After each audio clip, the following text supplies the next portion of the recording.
Hello, everyone. Thank you so very much for joining us today. We really appreciate those of you that keep coming back to these webinars that we do every month, and we're also very grateful to everyone that's new today. We have three very seasoned, experienced practitioners in the cybersecurity space, and we're just going to have a really robust, open dialogue about some of the major topics of the day, some of the things that we've experienced this year, and then we'll get into what to be looking for in 2024. But I'd say that the biggest thing is you get the opportunity, and so do I, to learn from people that are practicing, and I think that is invaluable for everyone. So, Eric, will you be kicking off a PowerPoint soon? And so what I'll do is I'll introduce the firm here really quickly and who we are. Here's our agenda. So we're going to get going, and as we've done, and then you'll have an opportunity to meet the panelists after I tell you a little bit about 360 Advanced, and then we'll get started. We have basically, this is how the format of this is going to work. We have three basic categories, and I'm going to ask each practitioner a question from each category, and then we'll have some dialogue around that. And thankfully, some of you responded to our emails that we sent yesterday with some great questions, and we'll introduce those when we can. And then we also encourage you to please ask questions throughout. And if we can't get to them today, then we'll get to them afterwards. But we really hope that you'll participate. And yeah, let's just get going from there. Let me share a little bit about 360 Advanced. A lot of you know of us and this story, but for those of you who don't, we've been around for about 20 years. We are a cybersecurity audit and compliance firm headquartered here in the Tampa Bay area in St. Pete, Florida, helping businesses by being their auditor with things like SOC 2, ISO 27001, high trust, PCI. We help with a ton of risk assessments and have a great penetration testing group. And we also have an advisory component of our business where we're helping businesses build and maintain their programs. I think the biggest thing to take out of this, of what I'm saying, is that we are very committed to client outcomes and really like to take a personal approach, and that's a big part of what these giving back sessions are all about. So enough about 360 Advanced. Let's get to the most important people here today, and I'll let them introduce themselves, and then I'll introduce myself a little bit at the end, and then we'll get the conversation really started. So Hadas, take it away. Hi, I'm Hadas. I'm a CISO. Have been in charge of security programs now for 14 years, maybe. And I'm excited to be here and answer some questions. Excellent. No, that's fabulous. Alfredo, you want to share your story? Absolutely. Hello, everybody. My name is Alfredo Hickman. I'm the CISO at Obsidian Security. Been with the company now for about 5 years and built their global security practices, product and corporate, from the ground up. I've been doing security now for a little over 20 years. I'm a veteran of the United States Marine Corps. Have then subsequently worked for every other branch, spent a period of time doing national cybersecurity policy at CSIS, built a global managed security business at Rackspace, all prior to coming to Obsidian, where I've been for the last 5 years. All right, fantastic. Quintana? Good afternoon, everybody. My name is Quintana Paterson. I am currently the IT Clinical and Compliance Manager at the University of Colorado Anschutz Medical Campus. I am in transitions to another role, which will be announced shortly. I've been in IT over 20 years. I realize I don't look like it. Thank you very much. I've been in cyber for about 12 years. I currently manage specifically risk compliance and risk assessments for the School of Medicine on campus, and I also manage the IT needs for some community practice clinics that we've acquired from an affiliate. So I'm excited for the conversation today. Fantastic. And I've only been in the cyber and compliance space for the last 2.5 years, and I'll tell you, one of the things that's become the most fascinating thing for me is to watch in that short time the continued maturation of the discipline. And I think that's where these conversations get really interesting, and I think that's why people that are interested and invested in cybersecurity are interested in hearing these stories because of of people or hearing people that have that knowledge and understanding. So we're going to get started. And Quintana, I'm going to come to you, and I think this is fitting for your position. But the question is, what do you think the future holds for the GRC function within organizations? I think it's going to become a much more relevant topic. Right now, I think, as most things related to IT, it's kind of an afterthought. I think organizations are really going to start to understand the difference between security and privacy and realize that there are different policies that need to be associated with both. And even if they have one person wearing both hats, that those two distinctions need to be very much in place. With all the data privacy laws that are coming up, organizations are going to have to be very much aware of those as it relates to them, as it relates to their customers and clientele. It's not going to be something that's going to have to be overlooked because, unfortunately, we don't have a federal mandated GRC. We don't have anything. We almost have something federally mandated for AI, but nothing. The states are kind of left to their own devices, as with most things. So I think they're going to have to really start paying attention, especially to, California is the closest thing we have to GDPR right now, which is absolutely crazy. But all these other states that are, realizing the importance of data and security privacy, they're starting to develop their own laws associated with them. And I think organizations are going to have to start tapping into that and realize that's something that they need to pay attention to because their clienteles are not just locally based. They have clienteles probably across the nation, and those laws apply to those people. So they're just going to have to really start paying attention to that. Oh, that's fantastic. And let's take what Quintana said and say that's established. That's true. I also believe it, and I saw you guys nodding your head. And so how does that affect, and I'll let one of you take it and then the other one take it afterwards. How does that affect what we call the CISO position today? Like how is that affected today? How has it changed it? Anything that sort of fits within that realm, I think would be interesting to hear. Yeah, I mean, one of the challenges that we have as CISOs, right, is in US-based companies or in multinational companies is that, especially here in the US, we have such a balkanized kind of structure of privacy regulation. To Quintana's point, there is no federally mandated, hierarchical regulation. States are kind of left to their own devices. And we conduct business all throughout the US and in other countries. And from a leadership perspective, it's like, hey, how do we stay on top of all these regulations? How do we reconcile these regulations?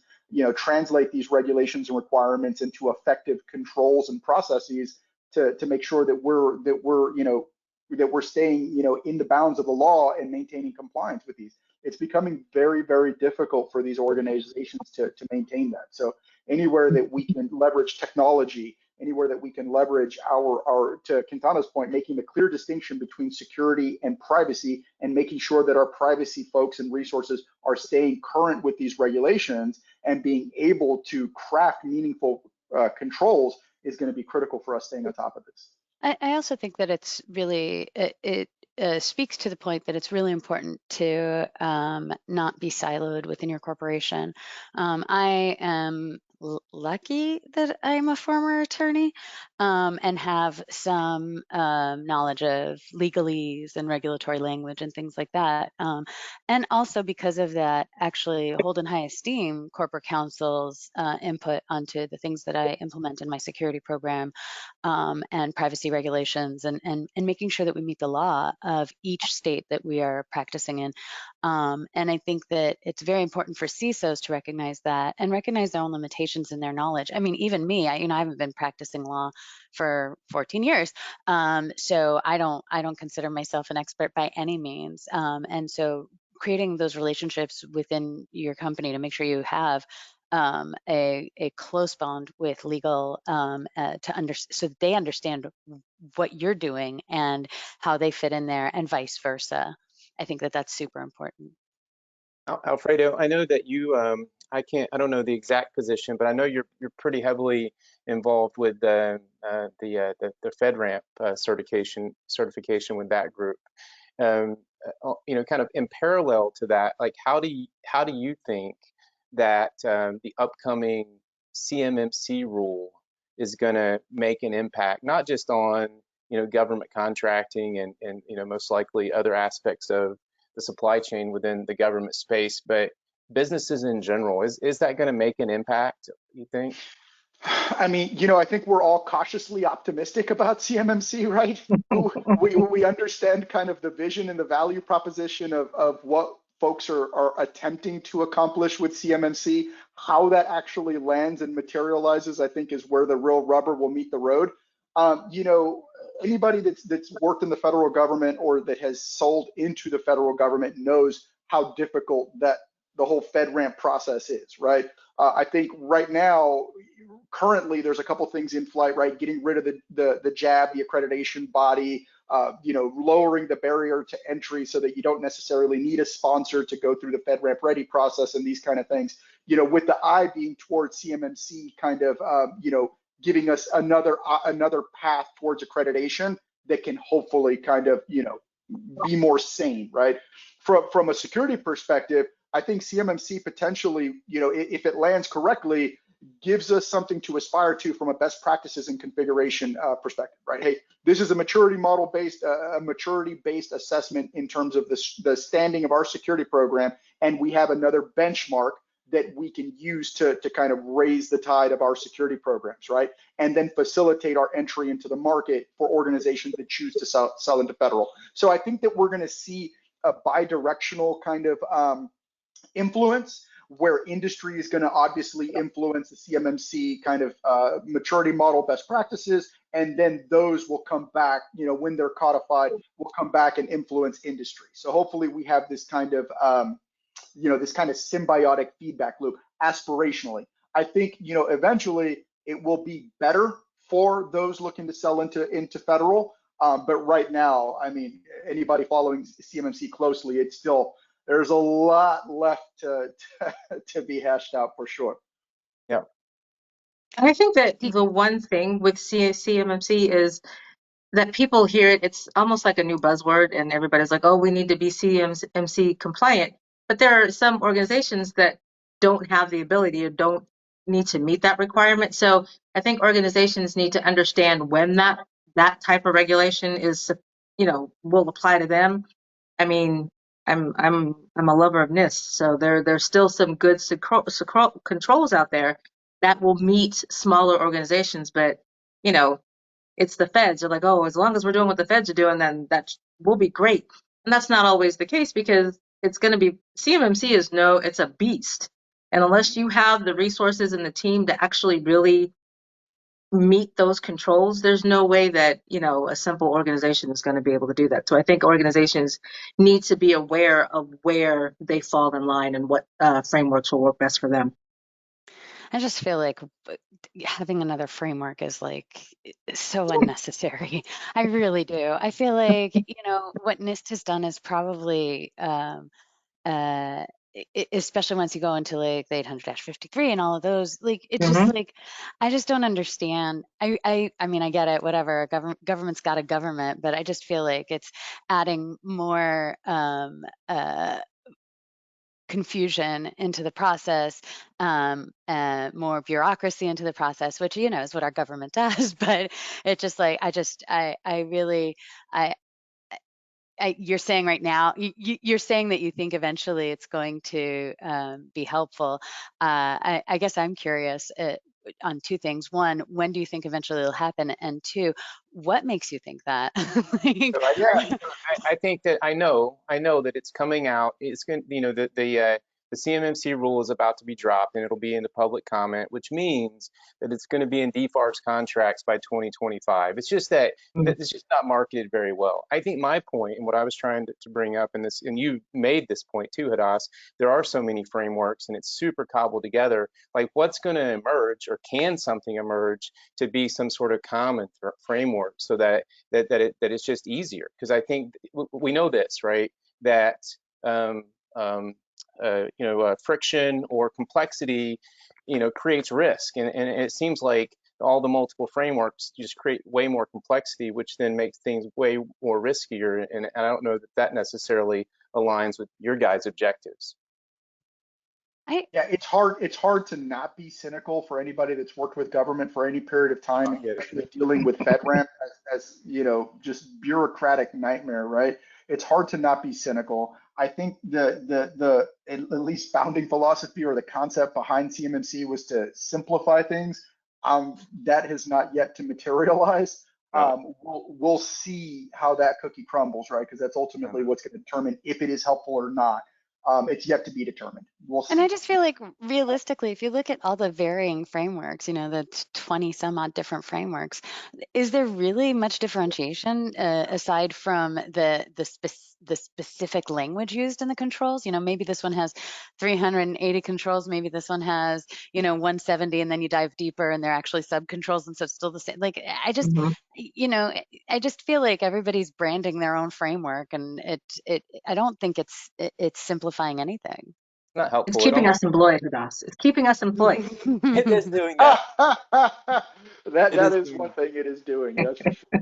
That is all of us. No, fantastic. No, I love that. So, and Quintana, I'm very interested in the how healthcare relates to all this, especially hospital systems, right? Because you have HIPAA, which is a law that's been around for a long time, and a lot of hospital systems are quasi-government in some way or another. And so I think it'll be fascinating to see how that gets wrapped into it as well, if it does. So that's one of the things I thought about. It's funny because even on campus, I try to get folks out of the mindset as whether something is HIPAA compliant or not. And I'm like, treat everything that could appear to be HIPAA, just treat it as highly confidential. How would you treat that data? Whether it's HIPAA regulated or not, just because then what happens is like the researchers get in the mindset of like, oh, well, O365 is HIPAA, so I can store this HIPAA compliant, so I can store this data there. And I'm like, is it really? Like, even though the BAA says, yes, Microsoft is HIPAA compliant, but it's like, instead of putting one type of framework in it, take all that data, classify it as highly, and then you don't have to worry about which regulation is, because HIPAA only tells you what data needs to be classified, how it needs to be classified. It doesn't tell you how to protect it. And doctors, and I think HIPAA is it's a buzzword. It's one of those buzzwords that passed around in the healthcare industry. Keeps us employed. Keeps us employed. Makes everybody aware. So if they see HIPAA related, then they're like more consciously aware. It's like, okay, what am I doing with this? Who am I sharing this with? Where is it being stored? It makes them more aware. But I think the HIPAA stigma, so you will, makes them overly cautious. And if they think they know what the regulation of the law says, then they know what they're doing with it. But that's not always the case. So I think trying to not take away the law so it's disregarded, but take the law out of the conversation, and they just look at the data as confidential or highly confidential. We don't need to worry about public because there's no requirements, so to speak, about public data. But I think if you take those laws around it and just think about it as this is data that we need to secure. Don't worry about how it's going to be secured or what needs to be. Just think about it as this needs to be protected in some way. Take the regulations and laws out of it. I think that is so smart, because what people get confused about is what's legal, what's not legal. And it's like, let's not worry about that. Let's just worry about how we behave around this data and what this data is. And then leave a lot of the lawyers, because realistically, every lawyer will tell you that the answer to every question is it depends. And so as long as you understand this is the kind of data we have and this is how we protect it, you don't need to worry about what law or regulation is supporting that. Right, and that also helps the sysadmins, because they get in the mindset of, oh, are we meeting compliancy with this? Or, well, this is compliant, or we're doing this for compliance. And it's like, no, one, you're doing this because this is what you're supposed to be doing. Like, as sysadmin, you're supposed to be protecting the data. You're supposed to be aware of what kind of logs you have in place. Like, this is stuff that you need to be aware of. Take the compliancy piece around it and treat the data as such. Just treat it as so smart, highly confidential or important data, period. It sounds like that's something for everyone that's listening to this to pay attention to, right? I mean, I think that's a gold nugget out of this conversation so far that everyone should write down. So we're stirring this pot, okay? And so let's go ahead and take the new SEC regulation and like put it into the mix. Like what? I have that scheduled to ask you about that. I mean, we've been talking about it for a while now because it dropped whenever, but I still think it's relevant, don't you? Yeah, sure. I think like ever. Okay, you guys, my libertarian bent is gonna come shining through, I don't right? think we can stop it. I cannot, and I will not. Um, I just think that every time the government adds something, it just becomes more complex. And then we all gripe about it. That's a good word, gripe. We all gripe about it until we get used to it, and then we do it. I mean, Sarbanes-Oxley came out in 2002, and now it's just a thing that we do. But when it first came out, oh my God, you thought that the world was going to explode. Having said that, I will say that a lot of this SEC rule is really, we're not going to really understand it until it's been litigated. I mean, when they say, what is it? Let's see, I pulled it up. Uh, Report any cybersecurity incident they determine to be material. And now there's going to be this whole issue of What what is is material? materiality, and Material. also it is me reporting it actually creating the materiality. So Mm. it's like now you're in this catch-22 of I can't report it because then it becomes a material cyber incident, but I can't not report it because the SEC is definitely going to sue me. And once something happens that it comes to fruition, and then it's like, okay, well, now that it's come to fruition, it is material. So now I'll report it. But now the SEC is going to be like, well, why didn't you report it? It's a material breach. And you're like, okay, so I just think like it, even the words coming out of my mouth are confusing to me right now. So I just really think that it's going to be a matter of litigating it out, and waiting another 22 years for us to really calm down and just accept it as part of the pattern and how we do business. And then, of course, the SEC and or Congress is going to pass something else that is completely unintelligible and perchance unintelligent, and we'll have to figure that one out. And to make matters more complicated, your threat actors that breach your organizations will then report you to the SEC if you do not report yourself, right? Yeah, So we're having that happening now, right? that'll be an Yeah. exploit. It's like it won't be like ransomware. It's like, oh, we're going to tell the SEC on you. Exactly. Now they're going to be extorting us with reporting to the SEC. Now, let me also say that I do understand, like there's good people trying to make sense of cybersecurity that work for government. I understand that this is coming mostly from a good place of we want to protect our citizenry, and we want to make sure that businesses are not lying to their customers and that they are behaving in a proper manner. So I will say that there is a part of me that is like, yeah, I get it. I get why we need to meet specific regulations. I get why we have a gap accounting. I get all of that stuff. So I'm not completely like, angry libertarian about this. So I do understand the purpose behind it. I just think that it's really going to take a long time for it to settle, and become a part of the day to day and understandable and a practice at companies. I am concerned for smaller businesses, smaller public businesses that are just like struggling to do things right and, maybe not mature enough to have a very holistic security program, and them then not being able to be in business because of the cost of this risk of not Okay. meeting SEC rules. No, I like that. And I think that's a good time to pivot here because so all of these things we're talking about impact real human beings, right? And all of you are in leadership positions and you work with teams on teams. And so I kind of want to dive into that a little bit. And Alfredo, one of the conversations that we had early days was kind of about this. And so I put together this question for you. What advice would you give your younger self about building and leading teams? Yeah, this is a topic, Carlos, that, as you know, I'm very passionate about, right? Because everything that we do in security is by, with, and through other individuals, right? Either individually or collectively as a team. So I think, if I could go back and talk to my younger self, is definitely to have that humility to be intentional about building and maintaining relationships with others, right? Because there's nothing that you can accomplish in security. There's very little that you can accomplish in security by yourself, right?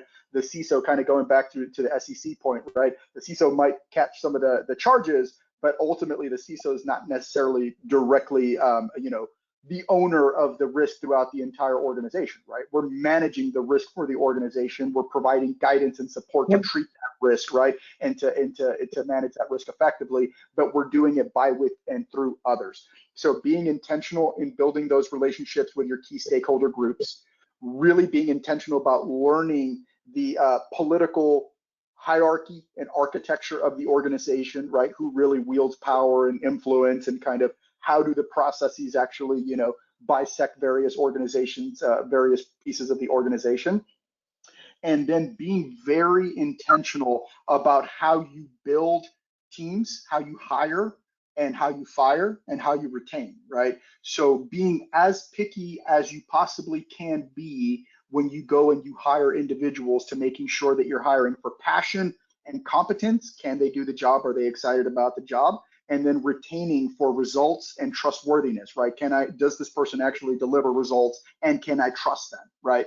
If you check those boxes, then you're hiring and you're retaining the right people on the team, because ultimately it's about the mission, right? What are we trying to accomplish within the organization and the well-being of the whole, right?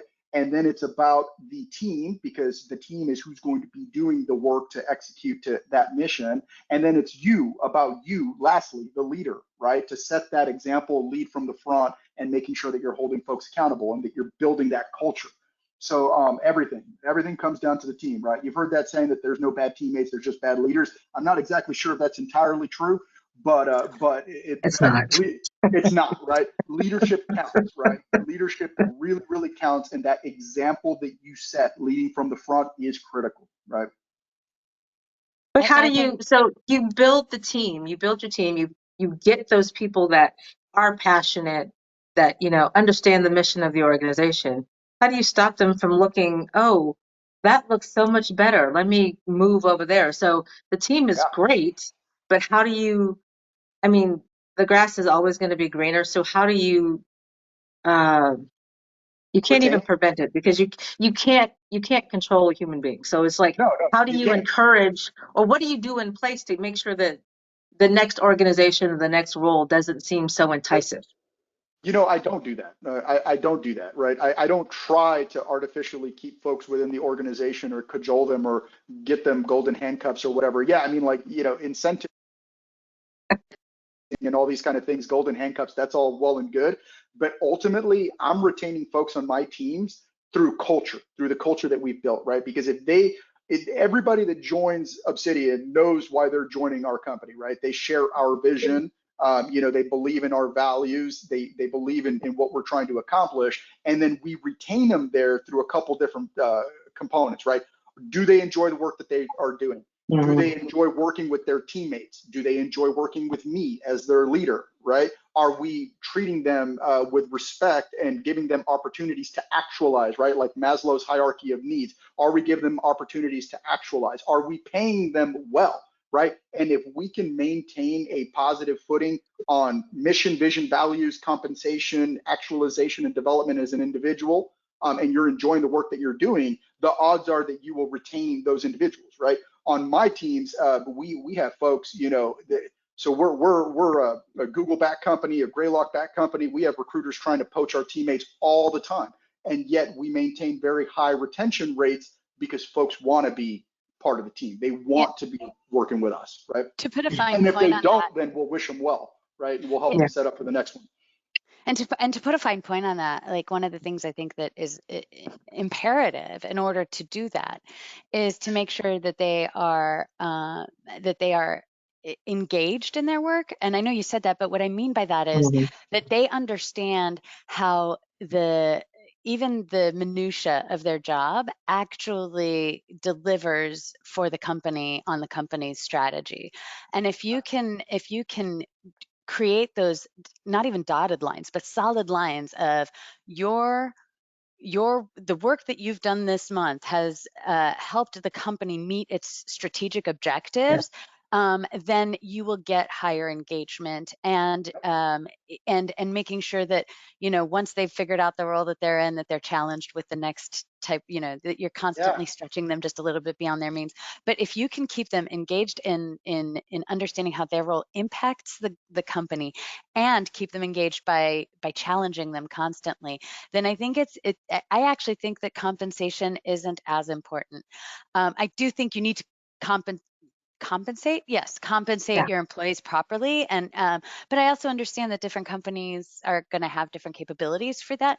But I think that compensation is less important for most people than being challenged and being super engaged in knowing that they're useful. Yeah. And then that that they're goes worth back to that. Alfred's point of the leader. As long as the leader makes that full circle, and those once a year performance reviews are great, but sometimes you need to know more frequently, like, how am I doing? Like, how am I impacting? Am I meeting, are my tasks that I'm working on actually meeting the organization's missions and goals and strategic objectives? So My back hot to take on that full circle. is that the annual performance review is a lazy manager's way of managing. I think if you're not doing your if you're not doing your one-on-ones and finding out, are they checked in, have they had a vacation recently, if Yeah. you're not checking in on a weekly basis or even a biweekly basis with your employees, then I just think that I think the annual review serves its purpose, but I think that mostly that should be constant. Yeah, I agree. Here's a question. There's a lot of publicity or news around what I think people call a skills gap, or there's some sort of friction between what's needed or the ability to get into security positions with the people that are trying to. It just seems like there's a mismatch there. Do you all see that, and is that something that can be addressed or fixed? Are you addressing it? I mean, it doesn't matter who takes this question, but I think it's an important one to mention.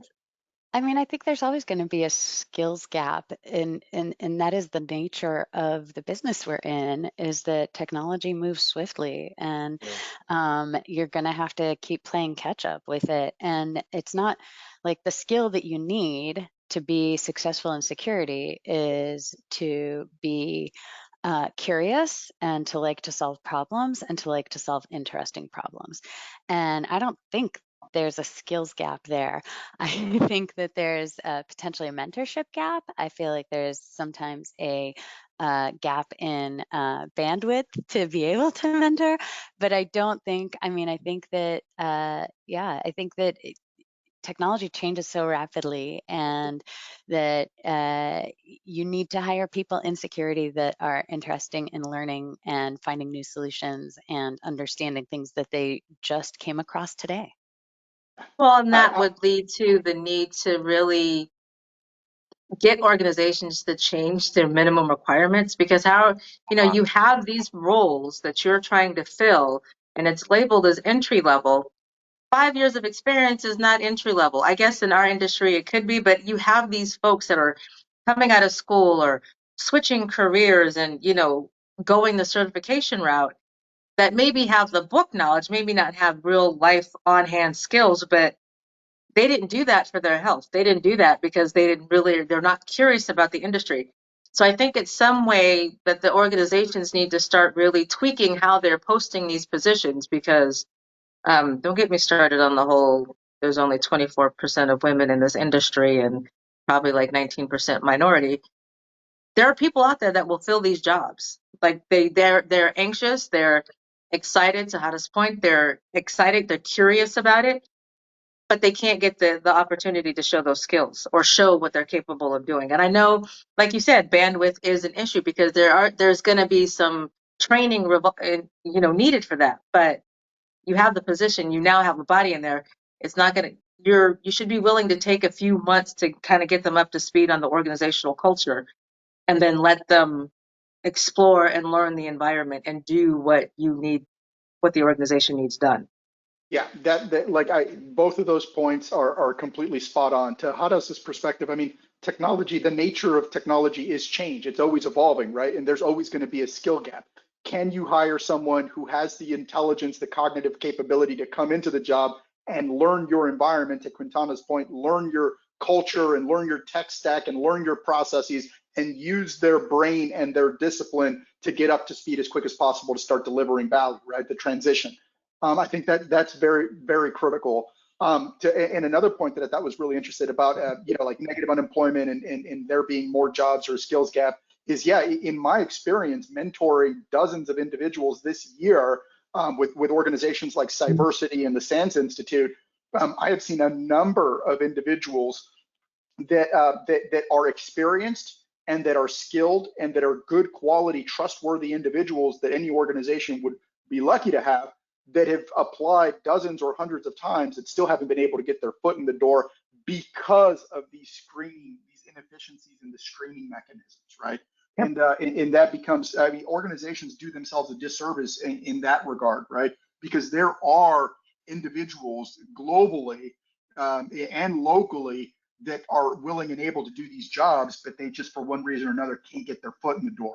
And that's where us as senior leaders, where we can do a lot, right? Through our peer group, through our mentor groups and mentee groups, to be able to say, hey guys, we got these mentees. These are quality individuals. Some of them are already highly experienced and they're struggling. Either they're doing a lateral movement within the industry or they're doing a career pivot or whatever.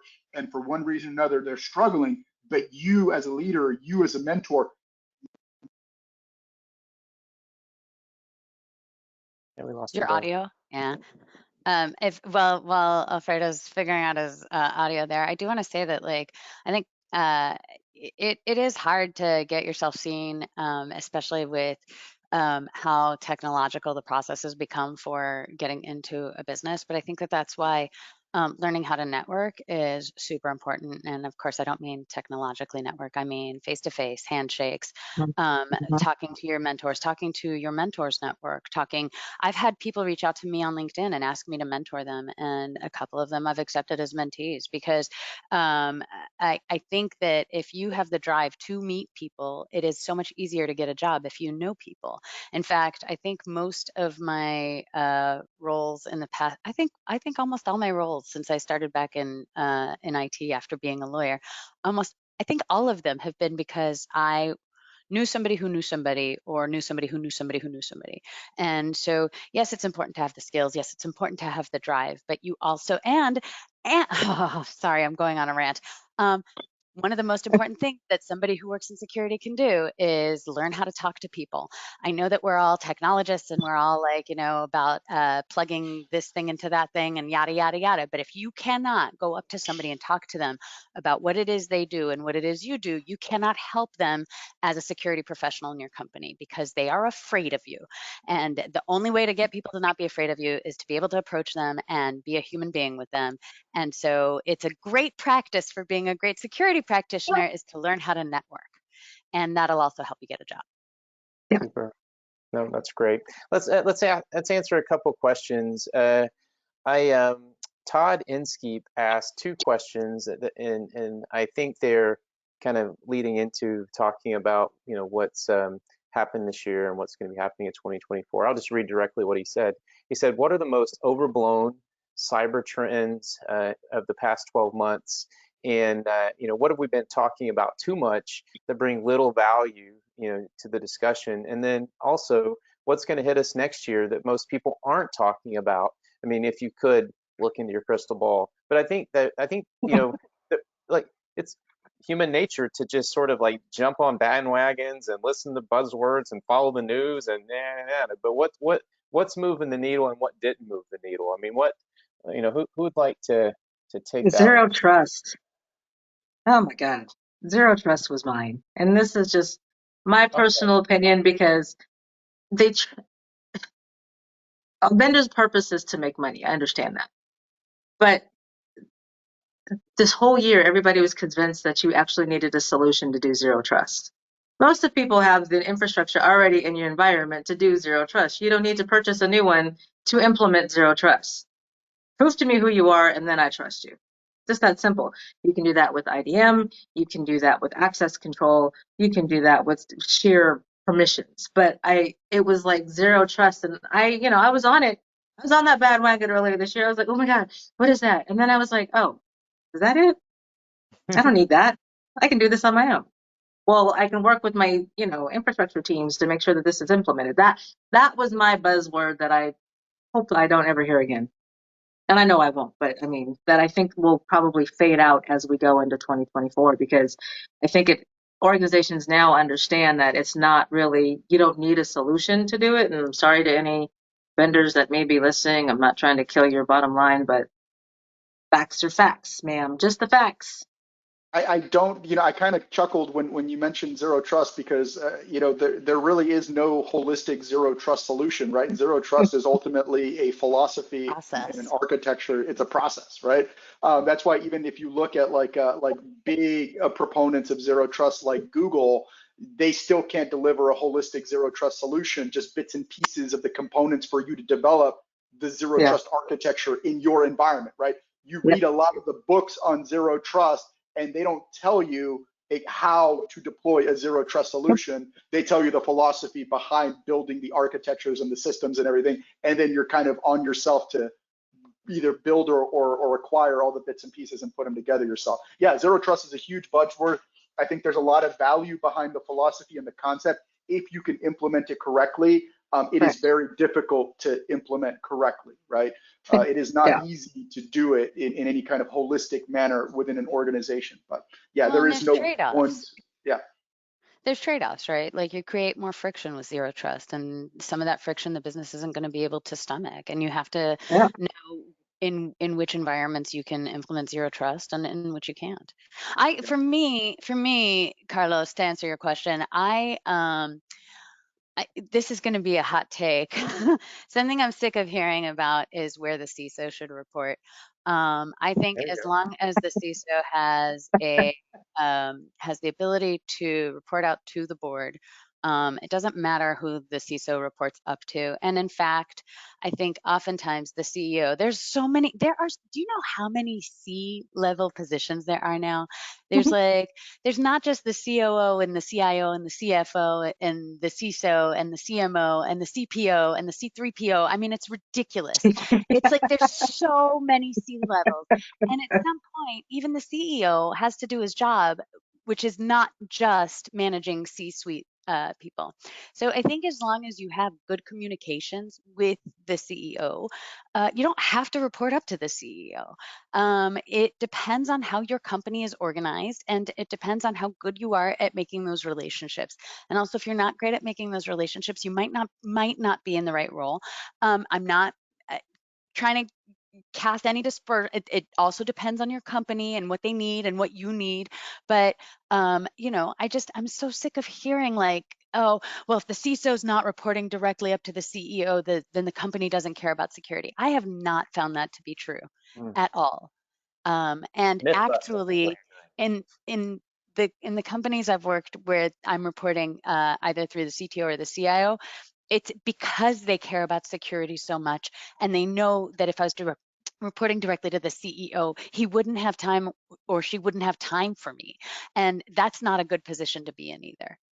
Fantastic. Before I want to take the second part of that question and look at 2024. Before I do that, as we got 15 minutes left here, but I want to let everyone know that when we finish this, you're going to get an email from our crew asking you to rate how this went. And so we really, really value your feedback, and also you can let us know if you'd like to know more about these webinars. I just like to do that about right now because I know people start dropping towards the end.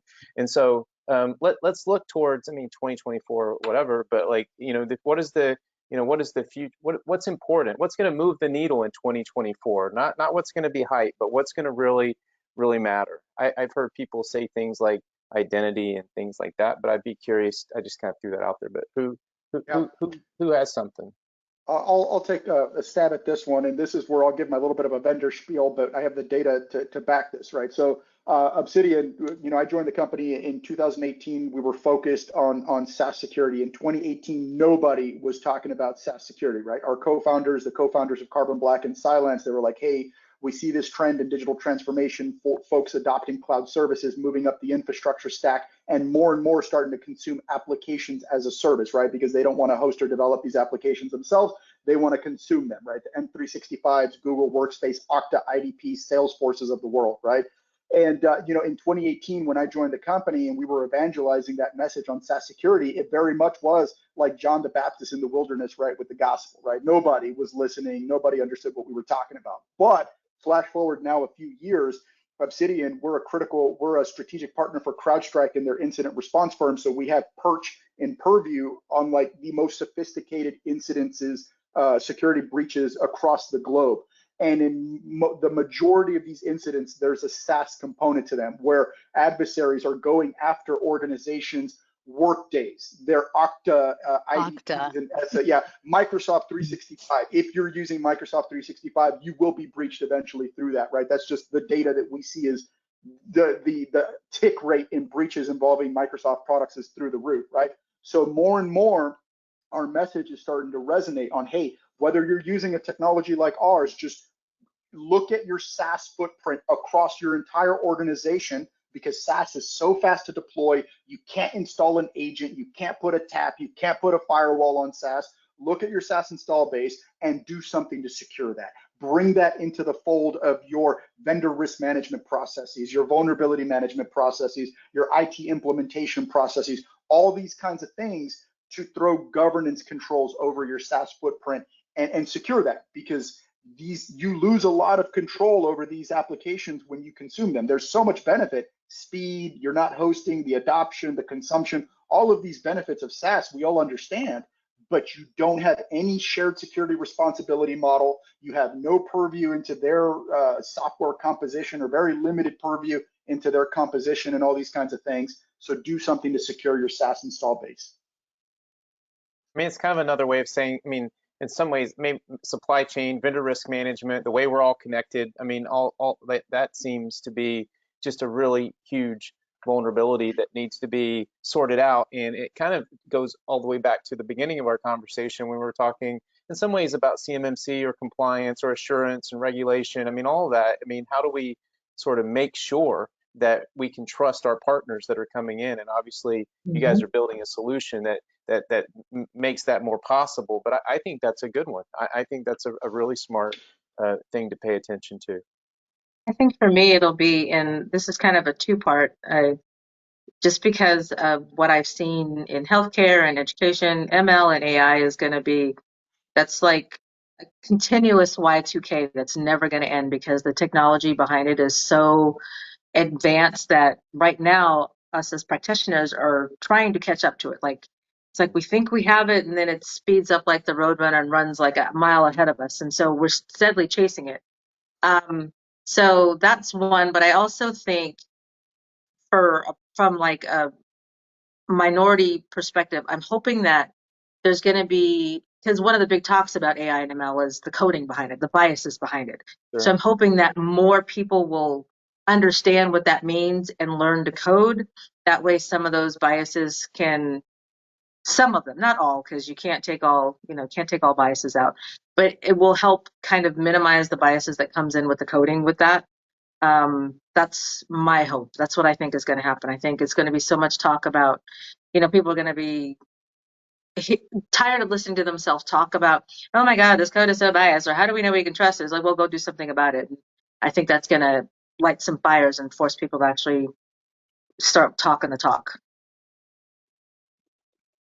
Good. No, I like it, and I agree. I think that is important, and I think you're also going to have, like NIST has, their AI RMF. I mean, that's a starting place, but you're going to have some ways to measure against, to make sure that there's limited bias and there's controls, and all of those aspects too are going to be really, really important. So I like that. I think that's smart. Yeah, I think for me, it's the hot thing that's going to be happening in 2024 is SQL injections. And I know that sounds very funny, because that's what's always happening. But I just think that, like, yes, there's new stuff on down the road, and there's ML, which actually makes SQL injections easier. There's SAS, there's all, but if you're not doing the basics, you're not doing security. And I just think that for me, every year, the thing to keep an eye on is getting the basics done. Like, just if you stick to that, I'm gonna put my name on the line here. If you stick to getting the basics of your security maturity done, 90% not going to get attacked. 90% not going to have a breach. 90%. Can you do basic? What are the basics? Can you do it on one hand? Like, what are the basics? Sure. Asset management, authorization, and access, and vulnerability management, making sure you are updating your environment, and having that automated as well. Yep. Makes sense. Visibility, right? Know where things are and where things aren't. And look, it's simple. It's not easy. Simple, not easy. It's not easy, Right. especially the larger you get, the more M&A you have, the more whatever, the more SaaS you have. It's simple. It's not easy. Right. So, but just get the basics done, guys. Just get them done. Well, and some of you have been part of, building programs. I mean, that is got to be super important right now as you build programs, to not put yourself in a position that a lot of these legacy businesses are in. I would think that'd be a top priority for folks. I mean, the legacy businesses weren't in this situation when they started out either. The problem No. is it's entropy, and you're Right. going to experience it no matter what. And if you have good processes, then and you focus on the basics, you can at least corral it, be prepared for it, know where the bodies are buried. So that's probably inappropriate. I probably shouldn't have said And bodies I buried. think it's fair, to though. add to that, training and education. Because if, the technologists or CISO or whatever wins the lottery, because we don't use that, get hit by the bus anymore. If you win the lottery and somebody wants to leave, at least, employees will have that knowledge buried somewhere, and they'll be like, oh, well, maybe I shouldn't click on that link, or maybe I need to be aware. Maybe I should report this. I mean, and I think that's one thing that we do as practitioners. We're so focused on doing what we're supposed to be doing, we're forgetting that we have to train the people that we're trying to protect. So just making sure that training and education piece is there as well. I want to actually piggyback off that, because training and education, this is something from my personal experience transitioning from the military into the civilian world, years and years ago. But in the military, similar to in sports teams, right? What are you doing when you're not performing? You're training, and you're studying, and you're training, right? Training and education, always training, always studying, always learning, right? I feel like this is something that is lacking in a lot of organizations, is that emphasis on training and education. I mean, you're as an effective leader, right? You should be setting that example. You should be leading from the front, and you ensuring that your teams are performing, right? And when they're not performing, they're training and they're educating themselves, and we're making sure that they're resting and not burning out, right? So you're taking care of your team, your troops, kind of holistically. And training and education, to me, is foundational, right? Most elite military units in the world, what are they doing when they're not operating? They're either training or they're resting. What and someone asked, I think Michael asked about training. If I mean, I know we only have a couple of minutes, but I mean, what's an effective framework for training end users, training your company that actually moves the needle? It's not just ticking a box or checking a box. I Doing hate it more than phishing once a campaigns. year. I hate internal phishing. I hate it. I hate it. I hate it. I think it's horrible. I think you should stop doing it. Stop internally phishing your employees. This is a hill I will die on. Stop doing it. They hate it. I hate it. Everybody hates it. And it's actually, I think, demoralizing. Stop doing it. However, understand the roles of your company, what data they have access to. This goes back to making connections within your company and not siloing yourself and making your team members go and have connections with them. Understand what kind of people you have in your environment, what access they have to what data, and then incorporate their protection of that data into their job function. Yes, it has to be relevant. Nice. The training has to be relevant. Yep. Something as simple as data classification. Like a lot of employees don't even understand like what elements classify as highly confidential or confidential. Just kind of making sure that they understand, okay, this is what our organization classifies as highly confidential or confidential. Do you have any data that falls into either of these categories? Again, I'm not worried about public because public, it's public. But I think having that understanding, as I said, put it in their job description. You are responsible for confidential data. This needs to be done X, Y, and Z. When you do this, etc. So I think tying that to the employee or the role, I should say, would be highly beneficial. Those are easy things that you can do to start out. This is Fantastic. the metaphor I use, if I may, security today is a lot like HR function was in the late 80s, early 90s. It was brand new in the environment. Everybody was like, oh, well, we hired an HR rep. Okay, cool. We don't do harassment anymore.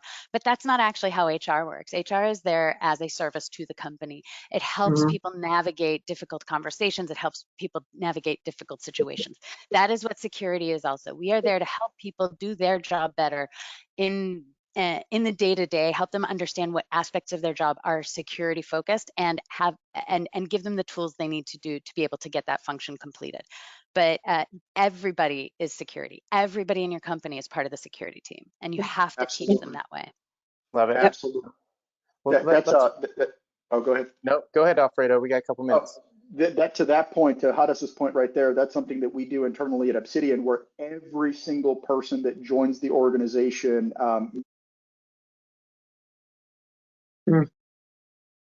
basically give them an overview. Hey, this is who we are, the security organization. These are the services we deliver to the organization. This is how you fit into that organization and your responsibilities toward the organization and how we can help you secure the organization in your day-to-day work, right? So that is something that we just do across the board. Doesn't matter from the CEO all the way to the intern. Everybody gets that sort of kind of attention from us. Super, super cool. Well, as we wrap up, I'd like to just say that the one of the coolest things, about the cybersecurity community is the community aspect. I think it is certainly it takes a village, and we have three of the leaders of that village here, and they're all super approachable. So I would connect with them on LinkedIn, follow them, see what they're doing, and get involved in the community yourself. That's something that I found to be extremely valuable to me, and I feel like my career, it's been super rewarding, and I would just recommend anyone out there to do the same. And with that, team, I will say thank you. Thank you very much from everyone at 360 Advanced, from everyone in the audience, and we'll see you around. Thanks. Thanks, everybody. Thank you. There, guys. Bye.